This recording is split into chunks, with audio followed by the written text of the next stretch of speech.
भारतातील थोर इतिहास संशोधक, महाराष्ट्राचे सुपुत्र डॉक्टर जयसिंगराव पवार यांचं निधन झालेलं आहे.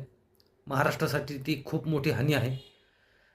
मराठ्यांचा इतिहास जगभर त्याचं संशोधन करून जगात पोहोचवलेली ती एक थोर व्यक्ती होती. त्यांच्या संशोधनातून मराठ्यांच्या इतिहासाचे नवे आयाम समोर आलेले होते. त्यांनी इतिहासाचे अनेक लेखनसुद्धा केलेले आहेत. मराठ्यांचा इतिहास याचे 2 खंड त्यांचे प्रसिद्ध आहेत. तसेच छत्रपती संभाजी महाराजांच्या विषयी एक त्यांनी पुस्तक लिहिलेलं आहे. मराठ्यांचे स्वतंत्र युद्ध हे सुद्धा एक त्यांनी पुस्तक लिहिलेलं आहे. छत्रपती शिवाजी महाराजांच्या विषयी शिवछत्रपती एक मागवा हे सुद्धा एक त्यांनी पुस्तक लिहिलेलं आहे. छत्रपती संभाजी महाराजांचा स्मारक ग्रंथसुद्धा त्यांनी लिहिलेला आहे. असे अनमोल मराठ्यांच्या इतिहासाचे संशोधन करणारे डॉक्टर जयसिंगराव पवार आज आपल्यात नाही आहेत.